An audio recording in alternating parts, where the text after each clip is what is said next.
Hey y'all, welcome back to the Reading Stack. I'm your host Hunter, and today I've got a very interesting, very beneficial book to share with y'all. It is When Helping Hurts: How to Alleviate Poverty Without Hurting the Poor by Steve Corbett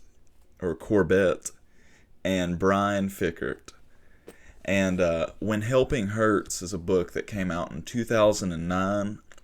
And I had read it a few months ago and had meant to do a book review on it, but I didn't for whatever reason. And so today I'm really glad to share this book with you.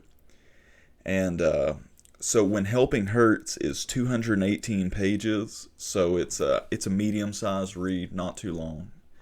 And and it's a really good book. For me to explain what it is and sharing it with you is it really is a Christian analysis of poverty, and that's kind of like what is poverty, the quality of being poor, what are like the principles there, the realities of poverty, and then what are the strategies ultimately one can take or a group of people can take to actually alleviate poverty and not hurt the poor or poor persons or a poor community. What is the healthy and holistic way to just destroy poverty? Let's use terms like that just to smash it. Well, I think the book is really nuanced and very full, like I said, holistic in how it addresses poverty.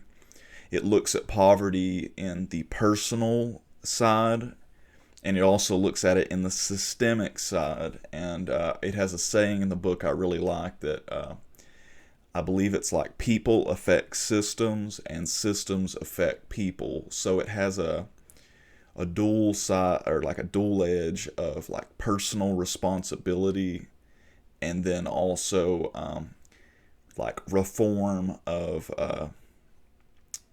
the systems in society, the political, economic, to ultimately help impoverished people and communities. And to share a little bit more about like the nature of the book, I'd like to read three quotes from the book.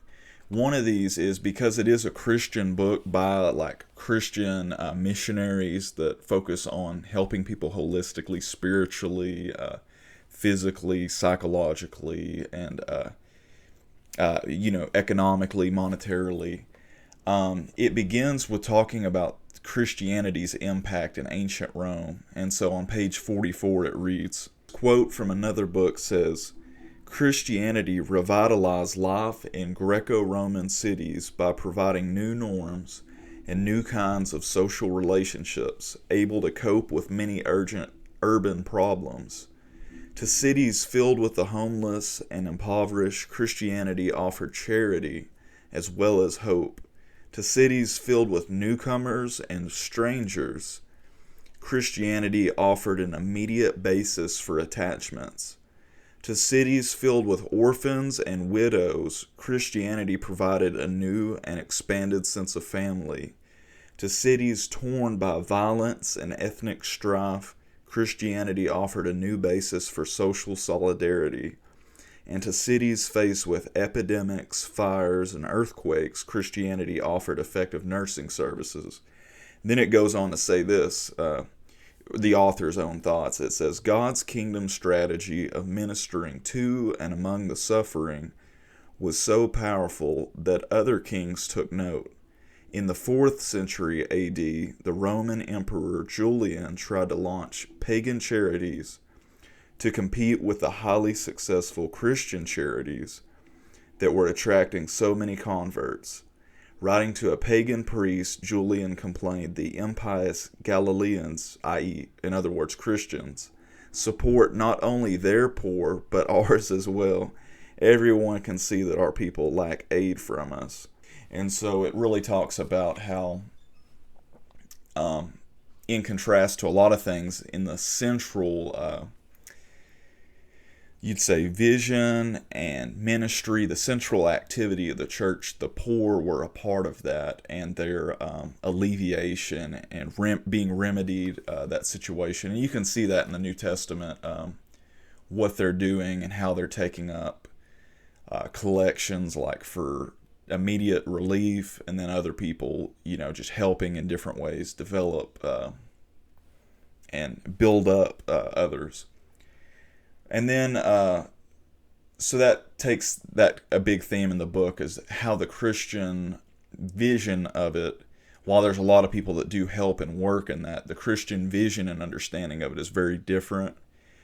And maybe you could argue, make an argument it might be the best beneficial, the holistic spiritual side, because the book talks about if you were to just say target the physical needs, even if you got somebody into like a good job, if you got them the material resources they need, food, clothing, water, if like philosophically and in their life, they, a lot of like people that are very rich and we would say successful on the outside, they might have a real battle and turmoil on the inside, like suicide and just distress, and it's like a bigger part because we're we're very complex whole beings. We're not just, money doesn't solve all problems. And so it shows how Christianity in vision ministers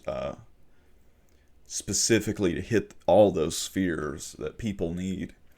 And then on page 53 it says this, and very interesting. It examines a book called, I think, Voices of the Poor, that maybe it was the World Bank had put together, just interviewing people in the poorest places on the planet. And it says something very interesting. It says, while poor people mention having a lack of material things, they tend to describe their condition in far more psychological and social terms than our North American audiences. Poor people typically talk in terms of shame, inferiority, powerlessness, humiliation, fear, hopelessness, depression, social isolation, and voicelessness.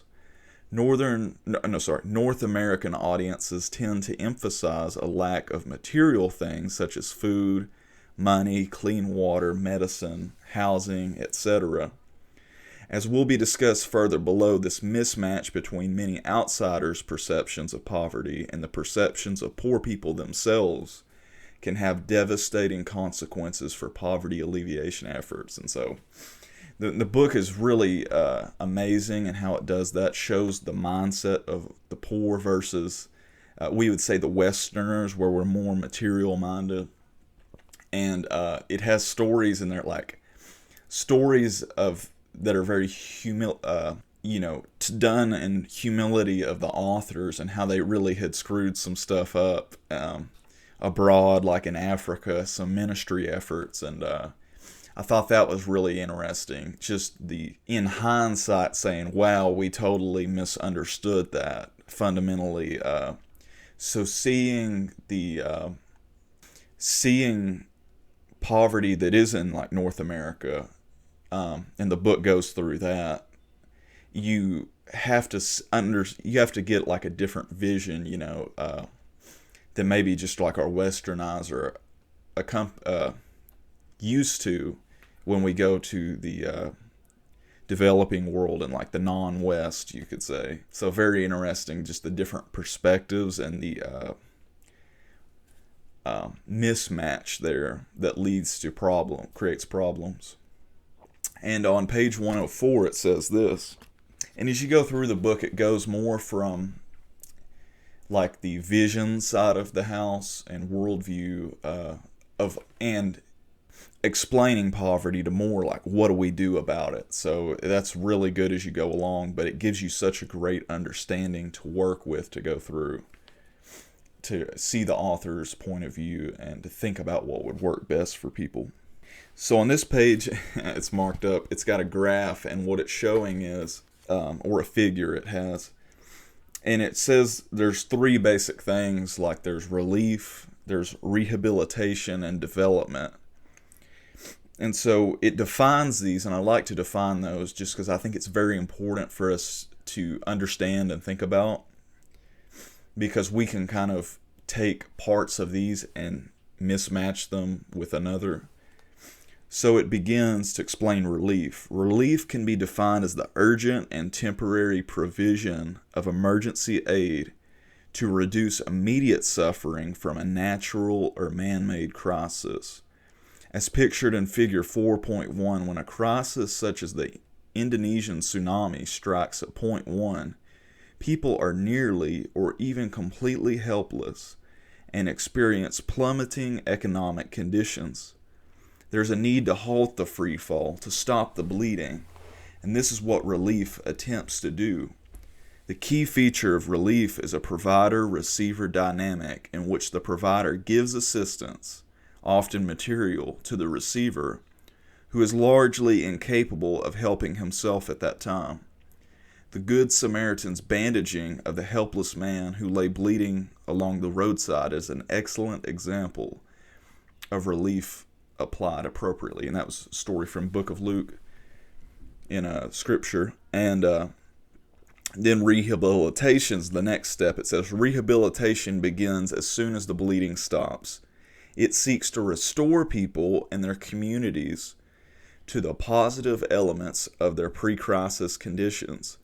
The key feature of rehabilitation is a dynamic of working with the tsunami victims as they participate in their own recovery, moving from point 1 to point 3. Development is a process of ongoing change that moves all the people involved, both the helpers and the helped. So this is coming to the third part. Ongoing change that moves all the people involved, both the helpers and the helped, closer to being in right relationship with God, self, others, and the rest of creation. In particular, as the materially poor develop, they are better able to fulfill their calling of glorifying God by working and supporting themselves and their families with the fruit of that work. Development is not done to people or for people, but with people. The key dynamic in development is promoting an empowering process in which all the people involved, both the helpers and the helped, become more of what God created them to be. And so that's a very big part in showing that, like, relief is when stuff has gone really bad, war, famine, tsunamis, where people literally don't have like any, water, food, shelter, nothing reliable or safe in those, and it's getting that to people, pronto, and that's giving that to people. And then rehabilitation is working to get things back to normal, a state of normality, and that would be done for people, coming and clearing the roads for them maybe, or whatever, just helping people that are distressed and may not be able to do that. But like development is the part where the like relief, when the bleeding has stopped and the rehabilitation stuff is kind of open again, and so on. Development is the key part where a lot of that other stuff has to stop, to where the people on the outside, they're helping the community like to do it with them, but it's ultimately so the people could take it and run with it and make their community all it could be. That it's not like enabling them or crippling them. And it shows in the book, especially around this part, how it's been very common in certain instances it gives where, the Western Relief Agency or charity is pouring in money, and the people are kind of like, the givers are, for whatever reason, they have to quit giving, or they're like, this isn't working out that well. When the giving stops, the funds stop, there's usually like a really bad crisis, because those people weren't ready. They had lost kind of their independence and responsibility, or their like dignity to do what it was, and they weren't looking at it. They were just looking at like, oh, the West is helping us and taking care of this. That's good. And they never saw it as like their load to carry, their burden to shoulder. So it's very important, as this book does, to understand all that. How do you get people that are in that place where they need immediate relief to the point where it's like they're out there making their community all it can be? It's very tough, but doing it properly makes it a lot easier than doing it improperly. And so that's the book, essentially. When Helping Hurts. But why should you read it? I think an important thing is for us all to look around us. Even in America, there is, quite a lot of people that live, at or below the, poverty level. People that are, economically distressed. I live in central Arkansas, and I remember going to a different part of Arkansas, one that would be generally described as more wealthier, where I had lived for a little bit. And somebody there had told me a funny story. They said, in this part of Arkansas, you have rich people and poor people, but in your part of Arkansas, where I'm from, everybody's poor, like across the demographic. So it was very funny, but it's also telling that around us we may have our blinders on, and we need to look around us and to see that there are people that their poverty, their situation affects us. And this book is definitely motivational in saying like, well, what can I do? How can I get on the front line in the fight to help people? And there's a lot of different ways this book suggests you can help. Not everybody is gifted the same way by God. Some people have different specialties and traits that they bring to help, and our life is affected by others, and we affect others by our life. So ultimately, we would want people to be doing the best they can to make us do the best we can, and vice versa. This book also, I think a reason why anyone should read it is it puts a rock in your shoe. I've heard people say things about ways they were going to give assistance to people, and I've been a part of like mission trips where we did different things. I went to one in Louisiana that was such an amazing mission trip. I mean, it was like everything I could dream like a mission trip would be, like the way we help people. Just leaving that, you were like, whoa, we really put some work in and felt good about it, and formed good relationships. And that's ultimately what this book encourages, is be more relational. But I'd also gone to one in Nevada to do a mission trip once. And that was my first mission trip. And I was like, yeah, I don't know if we're really helping a lot here. And kind of a complex story, but the book puts a rock in your shoe about like, are we helping people properly? Are we doing this wisely? It provides us that, like any book you read, another voice, another perspective to say, here, think about it this way. And so I think this book is great for anyone involved in mission work, charity work, small volunteer stuff, or just if you wanted to help somebody in your own family or somebody you care about, or the stranger. The book all around encourages you to be more relational, to form relationships, because people's needs are complex, and it's not one size fits all to help people get out of poverty and to get to a living in an economically and socially helpful way. And you got to think about it, poverty is like a spiritual problem, as this book shows. It's economic, it's a social problem, it's like as I'm reading Crime and Punishment by Dostoevsky right now, almost done with it. It has a few mentions in there about like the poverty around St. Petersburg where it's set, and like that's creating a lack of social cohesion, and so crime is like at an all-time high. So that's another thought to think about, is poverty could also increase the crime level where you live. So you don't want that, any kind of threat. So knowing how to attack poverty and how to help others genuinely and wisely, this book's great for that. And I don't really know of any other contrast to this book where I would say reasons why you would not like it. It's really short, got great graphs, presentation, and data research, and written 12 years ago, and it's just still relevant as ever. So I highly encourage you to check it out. And what's key lessons we can take away from When Helping Hurts? I think a huge part is the idea of dignity. That's a lesson I think is valuable for us all to learn. Is this book really goes through that the best way you could help somebody out of poverty is to treat them with dignity, and that treat other people like they have their own agency, as the poor, as it said, feels common state of powerlessness or helplessness.